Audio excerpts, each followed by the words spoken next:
Hello everyone, so today's lecture is about electrical energy and power. किसी भी appliance की जो हमारी पावर होती है वो क्या होती है और उसमें जो एनर्जी फ्लो करती है वो कौन सी एनर्जी होती है।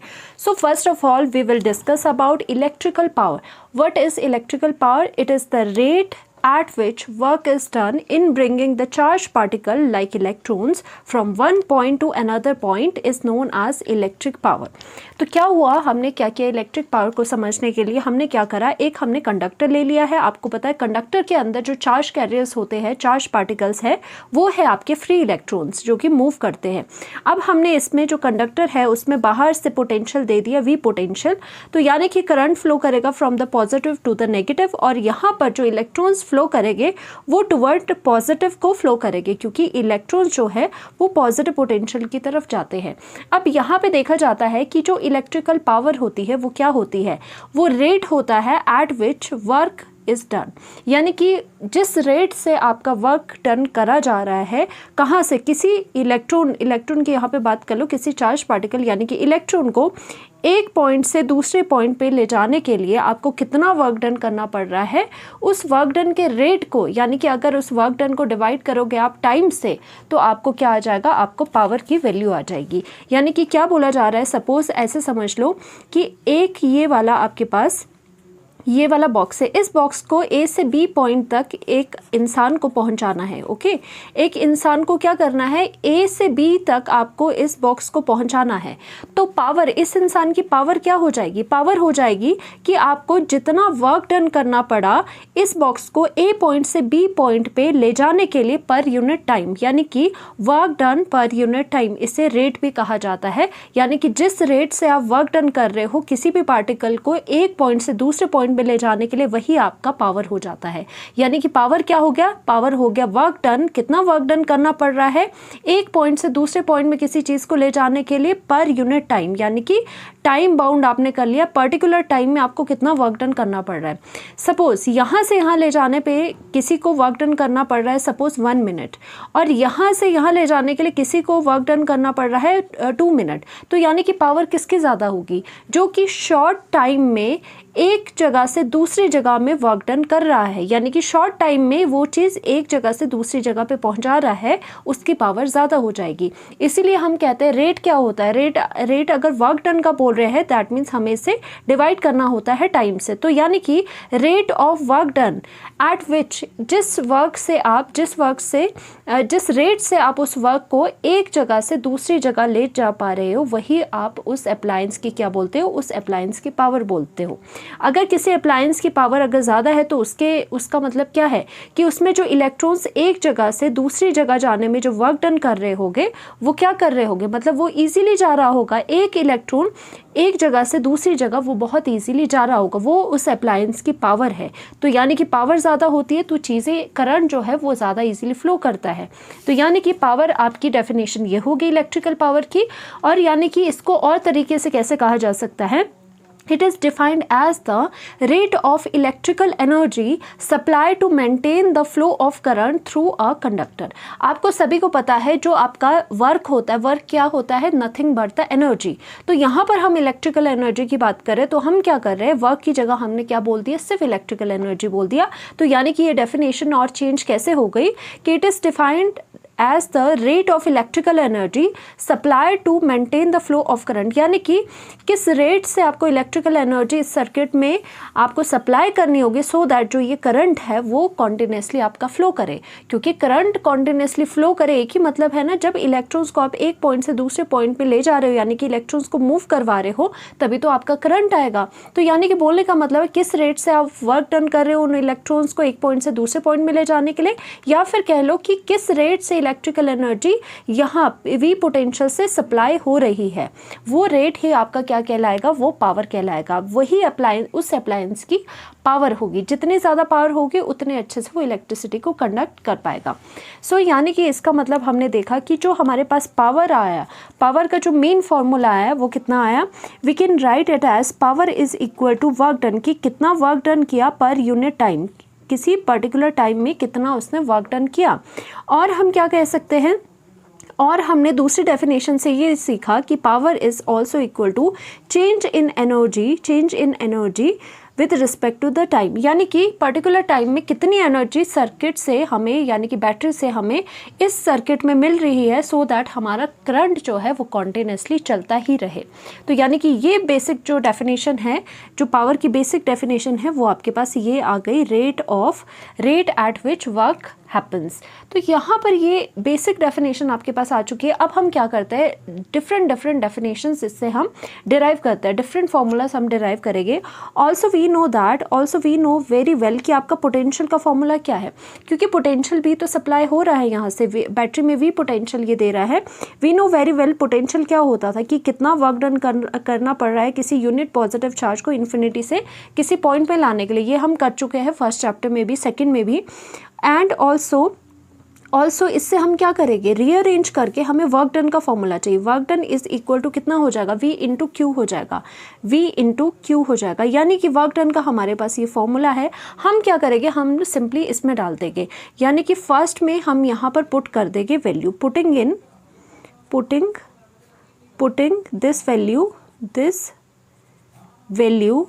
वैल्यू इन इक्वेशन 1, यानी कि फर्स्ट इक्वेशन में हम इस वैल्यू को पुट कर देंगे। तो पावर की वैल्यू जो हमारे पास आ गई, power is equal to W की वैल्यू V इंटू क्यू आपके पास आई, डिवाइडेड बाय आपके पास कितना आ गया, यहाँ पर T आ गया। So also we know very well, also हमें ये पता है Q अपॉन T क्या होता है। Q अपॉन T हमारे पास क्या होता है, करंट, जो कि सर्किट से वो करंट फ्लो कर रहा है, हमारे पास वो I हो जाएगा।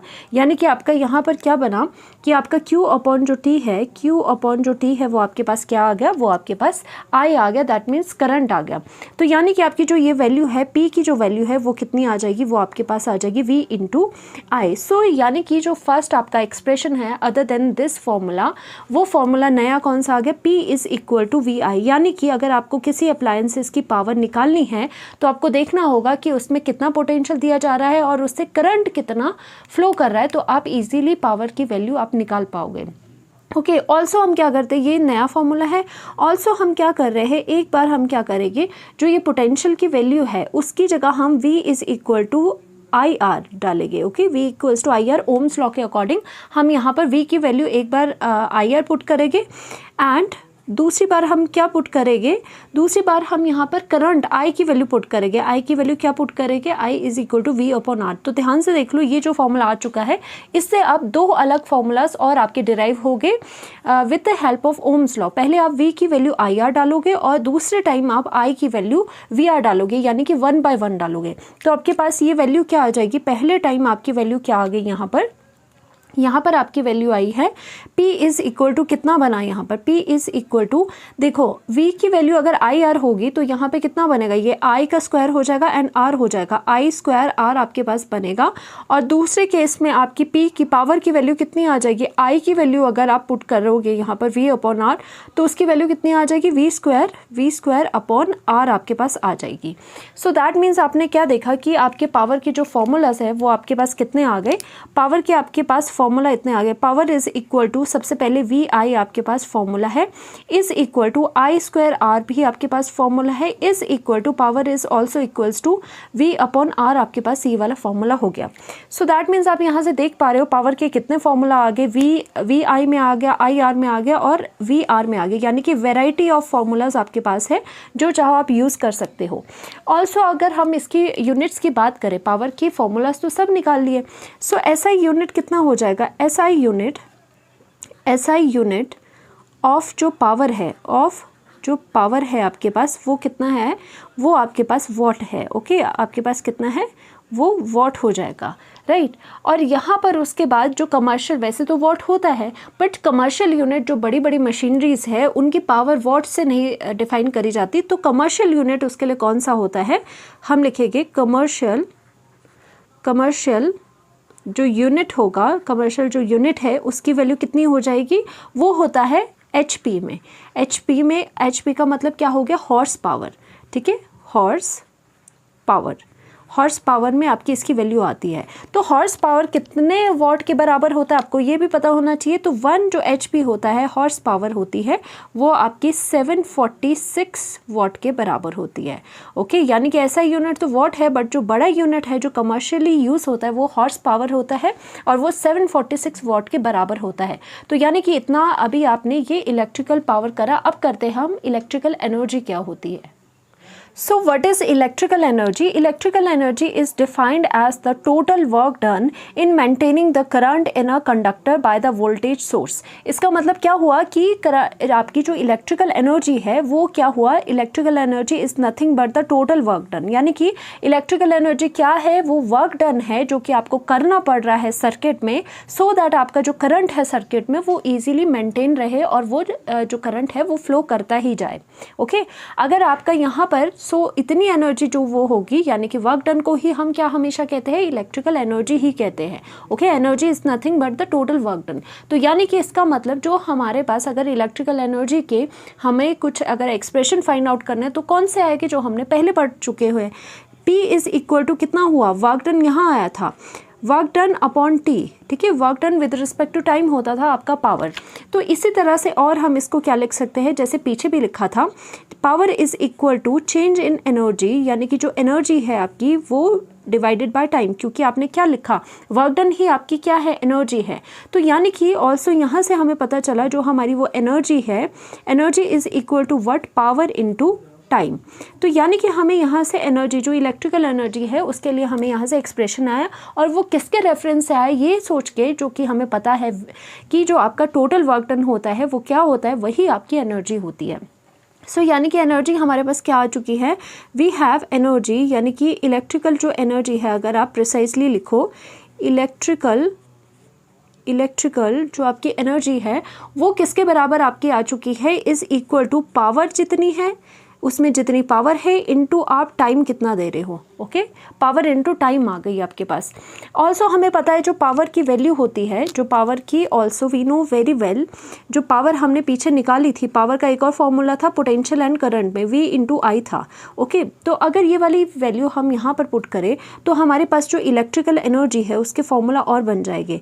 ओके, इलेक्ट्रिकल एनर्जी जो एनर्जी थी उसके फॉर्मूला क्या बन जाएंगे, सिर्फ आपको जो पावर है उसको मल्टीप्लाई करना है किसके साथ, टाइम के साथ, एंड वी हैव पावर की value is equal to V I. So we have V I, power आपने वी आई लिख लिया और साथ में आपकी टी हो गई वैल्यू। ओके, आपके पास एक फॉर्मूला आ गया। अब इसके बाद क्या करोगे, एक और फॉर्मूला डिराइव करोगे, कैसे, जब आप ओम्स लॉ लगाओगे V equals to I R, यानी कि आपने यहाँ से यहाँ कैसे गए, देखो यहाँ से आपको यहाँ पे कैसे जाना है, जब आपने ओम्स लॉ लगाया V equals to I R, यानी कि V की वैल्यू अगर आपने आई आर पुट कर दी तो आपके पास ये एक और फॉर्मूला आ जाएगा, V equals to I R put करो तो आपके पास कितना आ गया, आई स्क्वायर आर टी आपके पास फॉर्मूला आ गया। ओके, और ये इंपॉर्टेंट फॉर्मूला भी है हमारा। और थर्ड फॉर्मूला जो इलेक्ट्रिकल एनर्जी का है वो आपका कैसे आएगा, जब आप इसी में क्या कर दोगे, अब इसमें क्या करोगे आप, अभी आपने V की वैल्यू पुट कर दी, अब क्या करोगे, I की वैल्यू पुट कर दोगे, तो I की वैल्यू कितनी हो जाएगी, I is equal to V upon R by Ohm's law. आपको क्या करना है, सिर्फ अलग अलग एक्सप्रेशन निकालने के लिए आपको ओम्स लॉ लिखने हैं यहाँ पर। तो आपकी आई की वैल्यू V और R, V अपॉन R होगी, तो आई स्क्वायर कितना हो जाएगा, V स्क्वायर अपॉन R, और यहाँ पर R और T हो जाएगा। तो यानी कि देखा जाए तो आपके पास वैल्यू कितनी आ रही है, आपके पास R कैंसिल हो गया, तो यानी कि आपके पास वैल्यू में आपने क्या किया है, यहाँ पर आपने स्क्वायरिंग करी, मतलब आई स्क्वायर करा, तो आपने यहाँ स्क्वायर एंड स्क्वायर करना है। ओके, फिर आर कैंसिल आउट हो जाएगा, दैट मीन्स आपके पास क्या आ गया, अगर आप वैल्यू लिखना चाहो तो आपके पास वैल्यू कितनी आ जाएगी, आपके पास V square upon R T आ जाएगा, अपॉन आर और टी आ जाएगा आपके पास। ओके, तो यानी कि एक ये फॉर्मूला बन गया आपका, एक ये फॉर्मूला बन गया, और एक आपका ये वाला फॉर्मूला बन चुका है। तो इस तरह से आपके पास फॉर्मूला आ गए किसके, for the electrical energy, potential के अलग फॉर्मूला आपके पास थे वहाँ पर। ओके, और एक और चीज़ हमें देखनी है, अगर कभी भी हमसे पूछा जाता है कि देखो अब क्या होगा, सर्किट जैसे आपका सर्किट चल रहा है उसमें आपका करंट फ्लो कर रहा है, तो समटाइम्स क्या हो जाता है, जब करंट ज़्यादा हो जाता है तो सम हीटिंग इफेक्ट भी आता है, यानी कि some heat is also liberated. तो क्या होगा, कोलिजन से हीट समटाइम्स क्या हो जाती है, लिबरेट हो जाती है। तो अगर आपसे कोई भी पूछे कि हीट प्रोड्यूस्ड ड्यूरिंग द, मतलब during the circuit, during the, अगर आपका करंट जब फ्लो कर रहा है ड्यूरिंग दैट इंटरवल, अगर आपका कोई हीट प्रोड्यूस होती है सर्किट में, उसका फॉर्मूला क्या है? तो ये भी आपको पता होना चाहिए। हीट प्रोड्यूस्ड आपको पता है ना, हीटिंग इफेक्ट हो जाता है। Heat produced by flowing current in conductor, तो उसकी वैल्यू क्या हो जाएगी? यानी कि कंडक्टर से अगर आपका करंट फ्लो कर रहा है और आपका उसमें हीटिंग इफेक्ट दिखाई दे रहा है, तो हीट प्रोड्यूस्ड कितनी हो जाएगी, यानी कि हीट आपको कितनी निकलेगी वहाँ पर, उसकी वैल्यू आपकी कितनी है, वो भी आपकी H हम लिख लेते हैं। Heat produce is equal to, वो आपका यही फॉर्मूला रहता है जितनी आपने इलेक्ट्रिकल एनर्जी की वैल्यू लिखी है। तो हम इसमें से ज़्यादातर I²RT यूज़ करते हैं। I²RT हम यहाँ पर लिख सकते हैं। तो दैट मीन्स कभी भी आपसे पूछा जाए कि कितनी हीट प्रोड्यूस लिबरेट हो रही है, तो आपकी हीट प्रोड्यूस हमेशा इतनी होगी। क्योंकि देखो, जो आपकी जो एनर्जी सर्किट में है, इलेक्ट्रिकल एनर्जी है, वही तो हीट की फॉर्म में आपकी निकलेगी बाहर को, ठीक है। ड्यूरिंग द कोलिजन जब होगी, हीट बाहर को लिबरेट होगी, और सर्किट में अगर आपको पता है इलेक्ट्रिकल एनर्जी है, तो वो जितनी इलेक्ट्रिकल एनर्जी की वैल्यू है, वही वैल्यू क्या करेगी, वही वैल्यू हीट की फॉर्म में बाहर को लिबरेट हो जाएगी। तो यानी कि अगर आपसे इलेक्ट्रिकल एनर्जी पूछे तब भी यही फॉर्मूला है, अगर हीट प्रोड्यूस्ड कितनी हो रही है उसके लिए भी आपका यही फॉर्मूला रहेगा। ओके, नाउ अब बात कर लेते हैं SI यूनिट्स की। तो आपका जो SI यूनिट है, SI यूनिट इलेक्ट्रिकल एनर्जी का कितना रहेगा? सिंस ये एनर्जी है, तो एनर्जी की जो SI यूनिट्स होते हैं वो हमेशा कितने होते हैं? वो हमेशा जॉल्स होते हैं, यानी कि J से इसे रिप्रेजेंट करा जाता है, वो तो सभी को पता होगा। बट क्या होता है कि जो आपका इलेक्ट्रिकल एनर्जी है वो जॉल्स की फॉर्म में, जो हम देखते हैं घरों में हम यूज़ करते हैं इलेक्ट्रिसिटी को, इलेक्ट्रिकल एनर्जी जो कंज्यूम करते हैं वो जॉल्स की फॉर्म में नहीं होती उसका, यानी कि जो कमर्शियल यूनिट है इसका वो भी अलग हो जाएगा। यानी कि जो कमर्शियली यूज़ होता है वो क्या है? Commercial unit is equal to कितना हो जाएगा? वो होता है किलोवाट। ओके, किलोवाट, और साथ में क्या आता है? आवर, किलोवाट आवर, यानी कि KWH, यानी कि KWH आपका कमर्शियल यूनिट होगा। ऑल्सो आपको पता होना चाहिए कि जैसे आपने देखा होगा, बोलते हैं कि कितने यूनिट जो एनर्जी है यानी कि इलेक्ट्रिसिटी है वो कंज्यूम करी, तो कैसे बोलते हैं? हम बोलते हैं यूनिट की फॉर्म में कि इतने यूनिट करी, उतने यूनिट करी। तो ये यूनिट क्या होता है? एक्चुअल में ये unit is nothing but the 1 kilowatt hour, यानी कि 1 KWH जो है किलोवाट आवर है, उसी को हम क्या बोलते हैं? उसी को हम 1 यूनिट बोलते हैं। यानी कि अगर 1 किलोवाट आवर आपकी एनर्जी कंज्यूम हो रही है तो हम बोलते हैं कि 1 यूनिट बिजली आपकी कंज्यूम हुई है। और इसको 1 जो किलो आपका यूनिट है उसको जॉल्स में, यानी कि प्रॉपर एनर्जी की जो यूनिट है SI, उसमें कैसे कन्वर्ट कर सकते हैं? तो ये रिलेशन आपको पता होना चाहिए। जो आपका 1 यूनिट है उसकी वैल्यू कितनी होती है? देखो यहाँ से हम क्या करेंगे, 1 किलो जो वॉट है उसको क्या लिखोगे आप? 1 किलो वॉट को 1000, किलो से वॉट में आ जाओ तो 1000 वॉट कर दिया, इनटू आपका जो आर है, आर को सेकंड में कैसे ला सकते हो? 3600, और यहाँ पे सेकंड आ जाएगा। तो यानी कि आपका जो 1 यूनिट है उसकी वैल्यू जो होगी वो किसके बराबर बन गई? यानी कि 3.6 इंटू 10⁻⁶ जॉल्स के इक्वल बन गई। ओके, इसके इक्वल बन गए। तो ये रिलेशन जो होता है वो 1 मार्क में आ जाता है समटाइम्स, बहुत इंपॉर्टेंट है। 1 यूनिट की वैल्यू कितनी होती है in the terms of joules. Also आपको एक और चीज़ पता होनी चाहिए, अगर सपोज किसी भी अप्लायंस का आपके पास पावर पता है, यानी कि उसका वॉट पता है, और आप जानना चाहते हो कि अगर मैं इस पर्टिकुलर अप्लायंसेस को, यानी कि जो भी घर में आपके पास चीज़ें होती, बल्ब होता है, मिक्सी होती है, कुछ भी होता है, जो पंखा होता है, अप्लायंसेस, इलेक्ट्रिकल अप्लायंसेस होते हैं, अगर आपको जानना है कि उसको चलाने में, उसको आधा घंटा या 1 घंटा चलाने में, कुछ टाइम में चलाने में कि कितनी बिजली खाएगी वो, यानी कि कितना यूनिट वो एनर्जी का कंज्यूम करेगा, तो उसके लिए एक फॉर्मूला है। अगर आपको नंबर ऑफ यूनिट्स जानने हैं, नंबर ऑफ यूनिट्स आपको जानने हैं कि कितने यूनिट्स किसी ने कंज्यूम करे, यानी कि कितनी बिजली खाई, तो आपको कैसे पता लगाना है कि जिस भी अप्लायंसेस का वॉट है वो वॉट लिखना है, ठीक है। जो भी उसकी पावर है वो वॉट की फॉर्म में लिखनी है, डिवाइडेड बाय आप क्या करोगे, आप यहाँ पे 1000 करोगे, और मल्टीप्लाई में आपको क्या करना पड़ेगा? टाइम इन आवर्स आपको लिखना पड़ेगा, 1 घंटा 2 घंटा, ठीक है, आपको लिखना पड़ेगा। यानी कि एक्चुअल में ये क्या है, ये किलोवाट आवर ही आप निकाल रहे हो। अब क्या है, किलोवाट की जगह आपने वाट कर दिया तो आपको नीचे क्या डिवाइड करना पड़ा, 1000 डिवाइड करना पड़ा, तभी ये पूरा बन के किलोवाट बन गया, और आर का आर। तो यानी कि किसी भी अप्लायंसेस का जो भी वाट है आप यहाँ लिखोगे, कितनी देर तक आप चला रहे हो इतना लिखोगे, तो टोटल आपको नंबर ऑफ यूनिट्स आपके आ जाएगी कि इसने कितने यूनिट्स एनर्जी खाई, यानी कि कितनी कंज्यूम करी। तो ये इलेक्ट्रिकल एनर्जी के बारे में बात होगी, ये इंपॉर्टेंट चीज़ थी और इसके रिलेशन इंपॉर्टेंट है ना। एक और चीज़ है आपके एनसीईआरटी में भी, वो बात कर लेते हैं। Power dissipated in connecting wires, यानी कि वायर्स जो आपकी होती है, आपको पता है जो दूर दूर से आपको जो इलेक्ट्रिसिटी पहुंचाती है, वायर्स कनेक्ट कर करके वायर्स जो है वो आपको एनर्जी पावर पहुंचाती है। पर इसमें क्या होता है, ड्यूरिंग दैट प्रोसेस, अब जो आपका डिस्टेंस है जहाँ से मेन सोर्स से आपको इलेक्ट्रिसिटी आ रही है, वहाँ से लेके आपके घर तक पावर पहुंचाने के बीच में ऐसा खतरा रहता है कि आपका जो पावर है वो डिसिपेट हो जाए, यानी कि पावर वेस्टेज का बहुत खतरा बना रहता है। तो उसी पावर जो वेस्टेज की बात होती है, पावर लॉस की बात होती है, वो हम डिस्कस करते हैं। Electrical power is transmitted from power stations to home with 100 miles away by cables. आपको पता है बहुत डिस्टेंस में होता है जो आपका, जहाँ पर आपका पावर स्टेशन होगा और जो आपका होम है उसके बीच में काफ़ी डिस्टेंस होता है, और वो जो कनेक्टिंग वायर्स है, केबल्स कह लो, उससे कनेक्ट करा जाता है और उसके थ्रू आपको क्या है, पावर पहुंचाई जाती है।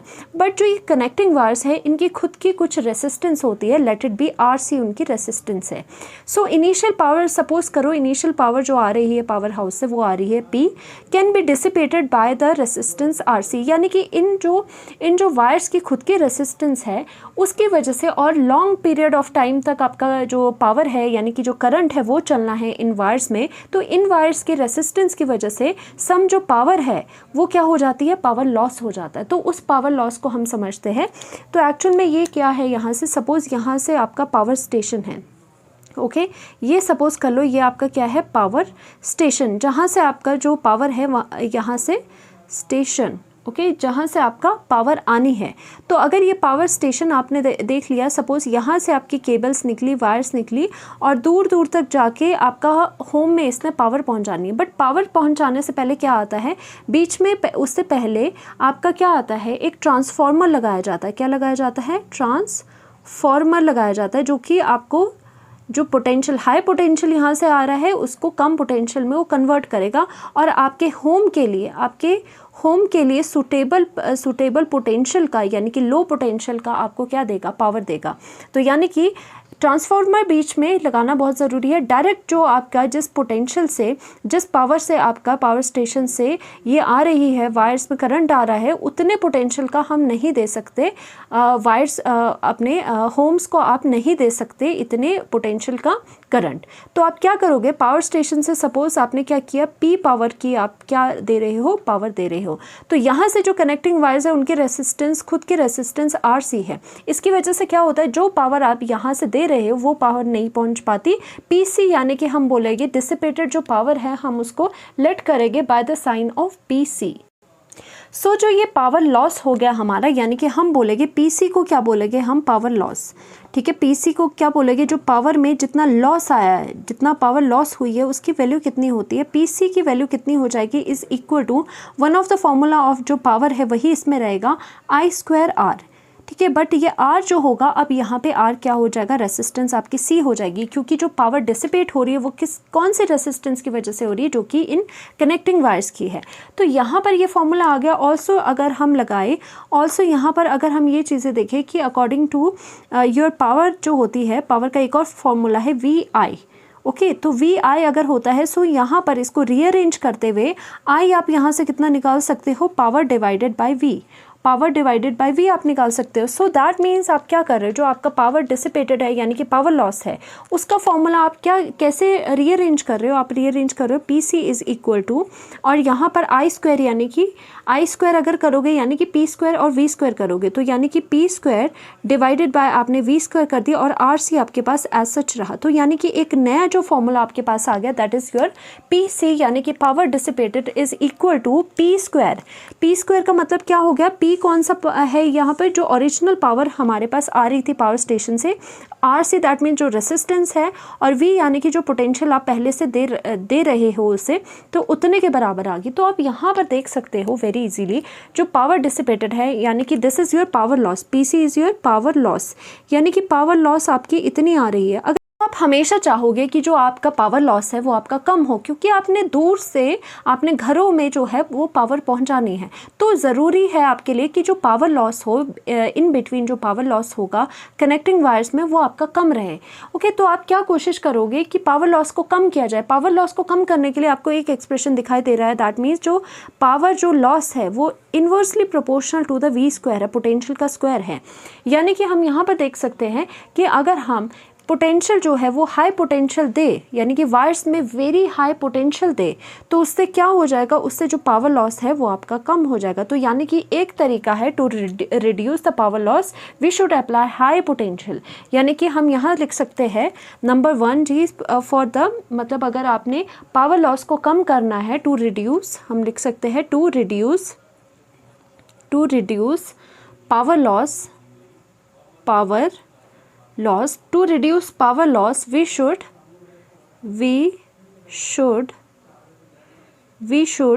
apply high potential